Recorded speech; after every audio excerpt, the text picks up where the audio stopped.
Dear students, welcome back once again. I am Shomit Bishas with you to discuss the new chapter. We are going to discuss about the drainage. What is the meaning of the drainage we will see, and in this chapter we are going to know about some of the river systems, some of the drainage systems which are found in India, and what are the lengths from which places they have originated. Such things we are going to know about it. So here we will discuss about some of the rivers, those which are found in India, their category we will divide and we will try to learn about them. So first of all, what is the meaning of drainage? The drainage describes the river system of an area.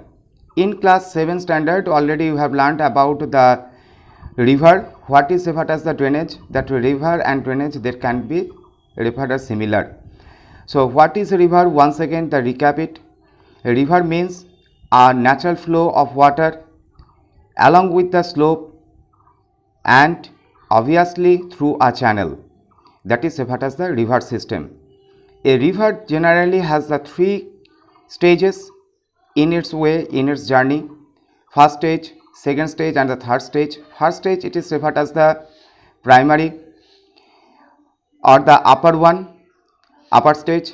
Next one, that is the second stage of the river, that is the middle flow, means the river they usually go through the plain areas in this particular section, and obviously the last stage, that is the mature stage of the river or the old stage of the river. We can also say that old stage of the river, it is associated with the huge deposition, and such deposition leads to the delta like formations.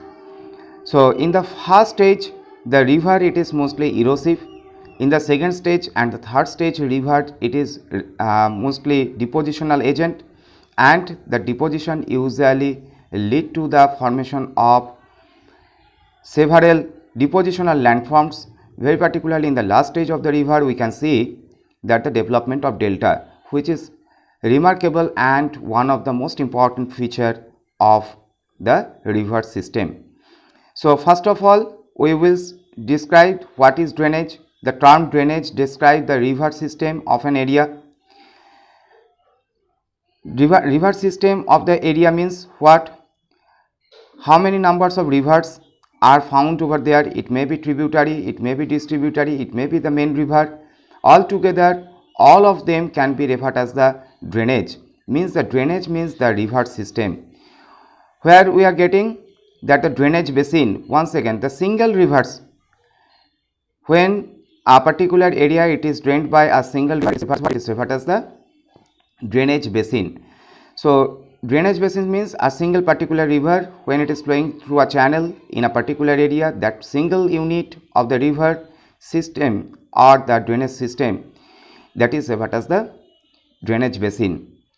So we have discussed that the two particular words, drainage and drainage basin, and next one we are going to discuss about the water divide. What is the meaning of water divide? Water divide means the landmass which are found in between the two things, two rivers, they are referred as what? They are referred as the water divide. So I think it is clear to you what is referred as water divide, what is referred as the drainage basin, what is referred as the river, what is river system. All we have discussed, and I think it is clear to you. Next one, we are coming to that particular type of the river. So now we are going to discuss about the drainage system of India.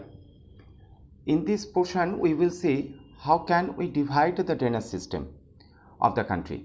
On the basis of the availability, there are the lots of bases on which we can divide the drainage system of the country. In India, on the basis of the availability of water, we can divide the drainage system into 2 types. What there? First of all, we have to keep in mind the Himalayan river system, and the second one it is referred as the peninsular river system. What is the meaning of the Himalayan river system? What is the characteristics of them? What are the characteristics of the another one, the peninsular river? We will discuss here. So first of all, what I have said? I have said that on the basis of the various bases, we can divide the river system of the country into the various categories. Number one, it is the water availability. On the basis of the water availability, throughout the year, rivers can be divided basically two types in India. Number one, it is referred as the Himalayan river. They are also referred as the perennial river. So the students, when you will read this chapter, just beside the Himalayan rivers, what you will write? You will write also the perennial river source. This word you have to remember, because at the time of getting the questions, you may be also said in that way, differentiate between peninsular river and perennial river. So peninsular river and perennial river, these are the two basic categories. So Himalayan rivers, they are referred as the perennial. What is the meaning of perennial? First of all, we will discuss the meaning of perennial. The rivers, those which have the continuous flow of water, and those which usually originate from the glaciers. Means melting of glacier is the ultimate source to such type of river. They are referred as what? They are referred as the perennial river system. Whereas the rivers, those usually originate from the plateau region, they are referred as the peninsular river. The word peninsular, already you have got the concept in the second chapter, which part of India it is known as the peninsular. So why you have taken such name? It is indicating such area which is characterized by the location of plateau region. So all the rivers, those which are originated from the plateau region, they are referred as the peninsular river. So it is very easy to understand what are the basic differences between the peninsular and the perennial river. Basically, peninsular river, they are not originated from the melting of ice.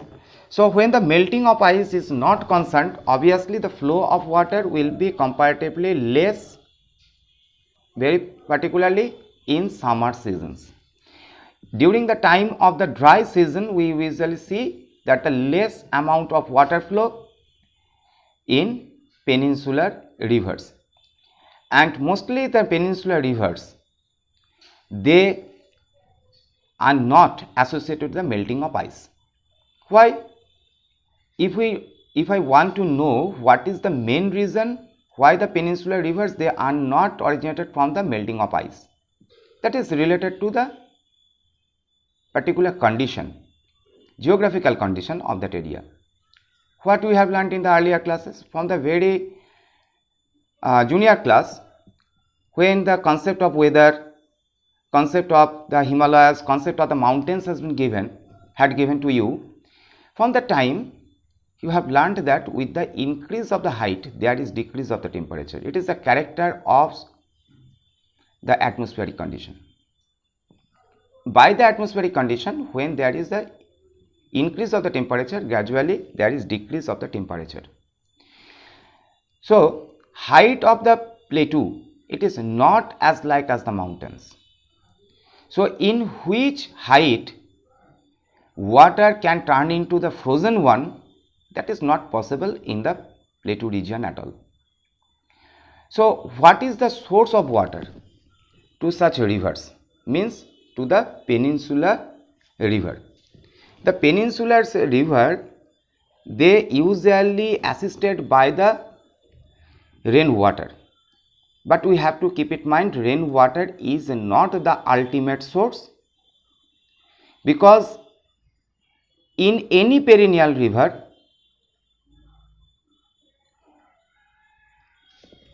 we can see that the continuous flow of water, but in case of peninsular river, what we used to see, there is the huge fluctuation of water.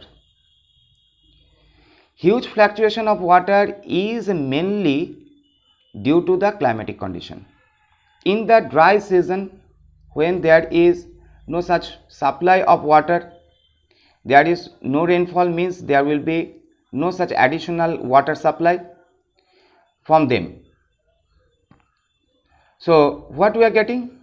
we are getting the concept here of what the peninsular rivers, they are mainly assisted by the climatic condition. That climatic condition provide the huge amount of water, that is mainly in the rainy season. But it is also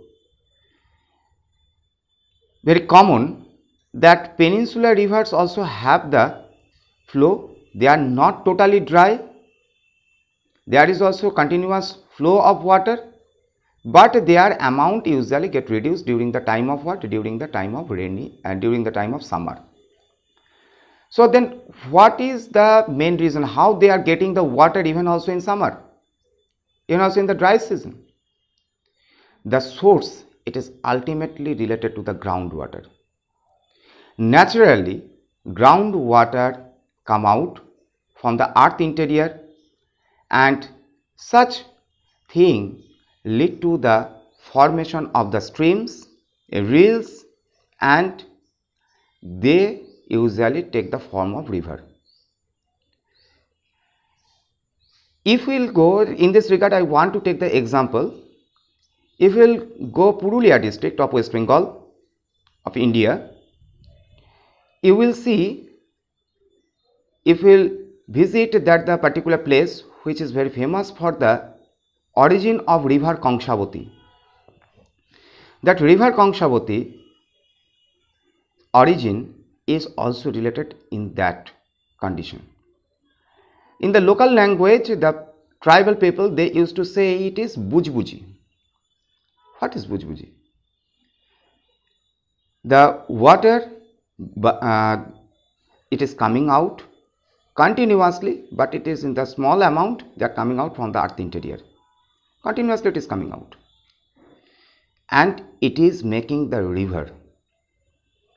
Such phenomenon is concerned to the origin of peninsular river. So I think the students, it is clear to you, there is fluctuation of water level, it is very common, but when there is continuation of the water, that continuation of water in case of peninsular river is mainly assisted by the what? Assisted by the such type of water flow or coming out of water from the earth interior.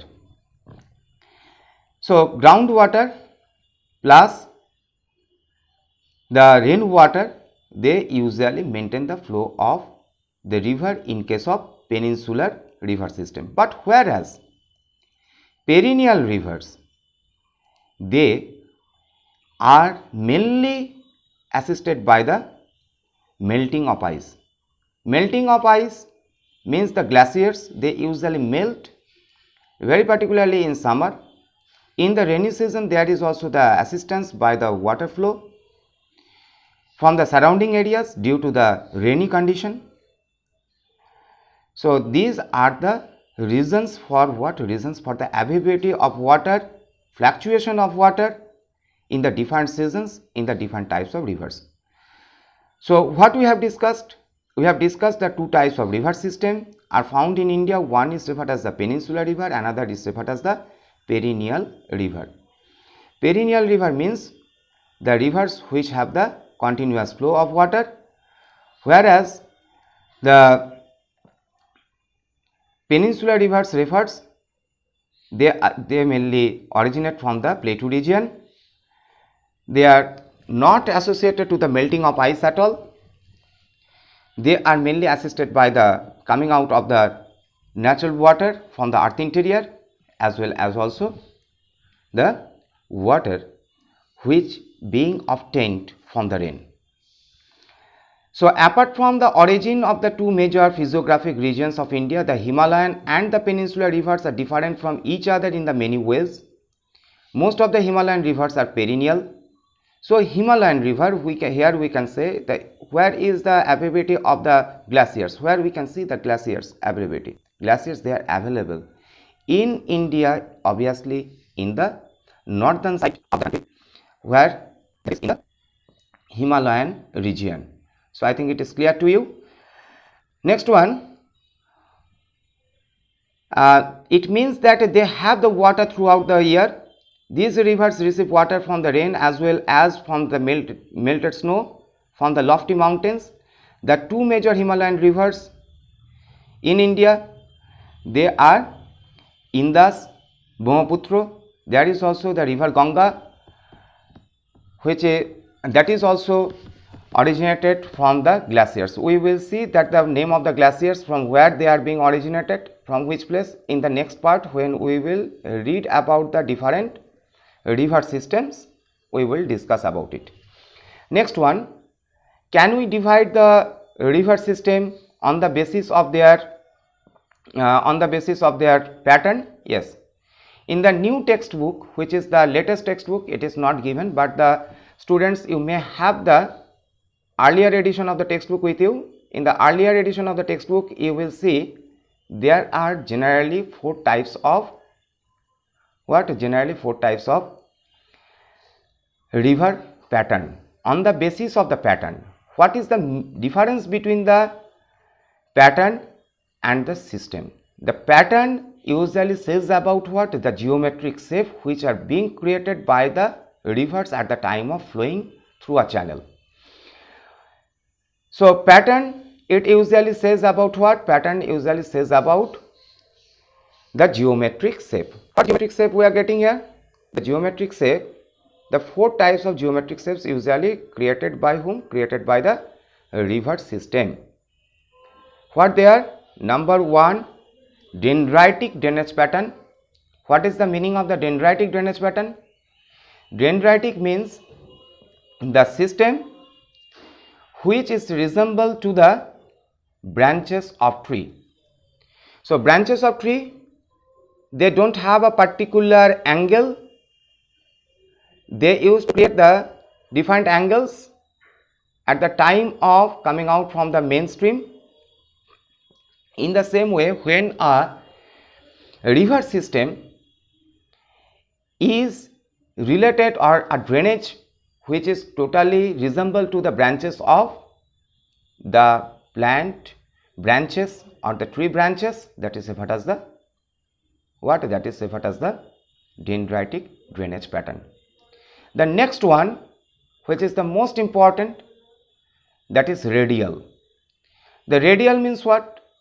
From the heighted place, from a top of the mountain, when the rivers they usually getting originated, that time what we are getting? That time we usually see what? That time we usually see from the different direction. In the different directions, rivers may be created. So when the rivers they are flowing in the different direction or a particular point, they are originating, and in the different directions they are flowing, that leads to what? Leads to the particular shape. That shape is referred as the radial. Next one, rectangle, and we will discuss also about the trellis drainage pattern. Trellis drainage pattern, what is this? When the rivers, the different tributaries, they usually join to the main river in a right angle. What is the meaning of the right angle? In the mostly 90-degree angle. When the tributaries, they used to join in the main river channel, that is referred as the trellis drainage pattern. What is the reason behind the formation of the trellis drainage pattern? The trellis drainage pattern is mostly concerned to what? It is mostly concerned to the plateau region. Why? In the plateau region, there are lots of faults. Through such faults, when the rivers they pass, they have to follow a predetermined course. In the predetermined course, what we are getting? In the predetermined course, we are getting that river they usually follow that particular channel, and all such faults they are mostly connected with another in the right angle. That is why trellis drainage pattern, in the trellis drainage pattern we usually see that the right angle joining of the tributary rivers. Next one, The rectangle drainage pattern, when the tributaries and the distributaries, they form a particular pattern that is resemble to what? That is resemble to the rectangle formation. The size, that shape, geometric shape, it is mostly resemble to rectangle due to the joining of the rivers in the different angles. And almost obviously rectangle, you know, the sides of the rectangle, they are connected, they are joined in the what way? Obviously in the right angle. So in the right angle, when the rivers they are joining and forming a shape of rectangle altogether, that is known as what? That is known as the rectangle drainage pattern. So for the concept, I have also said about the drainage pattern. Pattern means, you have to keep it in mind, it is obviously related to what? Obviously related to the drainage geometric shape. Next one, I have used the words tributaries and distributaries. What is the meaning of the tributaries and the distributaries? Tributaries means the rivers, those who usually provide the water to the main channel or to another river. So that is referred as the tributary. What is the meaning of tributary? I think it is clear to you. Tributary means the rivers, those which usually carry the additional water, and such water is going to be added in the main channel of the river, that is referred as the tributary river. So tributaries mean tribute. We are giving something, that is tribute. Distributary means from the main channel, when they are being distributed in the different parts, that is referred as what? That is referred as a distributary. So here we can take the example of what? A water tank. A water tank consists the two types of pipelines. One is the tributary pipeline, means the main pipeline which is used to fill the water in the water reservoir. So it is the example of what? It is an example of the tributary rivers. Next one, distributary. At your home, in the different points, there are the taps, and through the channels, through the pipes, they are being connected. So from the tank, when the in the different direction, the rivers, when the different direction, that pipeline it is providing the water, that is example of what? Example of the distributary. So what we have learned today? We have learned about the particular words, the river system. We have discussed about the we have discussed about the drainage system, river system or the drainage we have discussed. We have discussed about the peninsular and the perennial river system. We have discussed about the different types of patterns. We have also discussed about the different stages of the rivers. What are the basic characteristics of them we have discussed. So from this portion, what type of questions may be asked? Short question may be asked. How? Number one, what do you mean by tributary? What do you mean by distributary? What is a river? What is a drainage? What do you mean by drainage basin? What is water divide? Next one, the long question may be asked from this portion, that is basically the differences between peninsular river and perennial river. So we have discussed the very initial stage, very starting point of the chapter, and in the next class, in the next video, we will go to discuss about the different Himalayan river systems. So thank you, have a nice day ahead, and obviously you will subscribe my channel, share the videos and like also. Thank you, have a nice day ahead.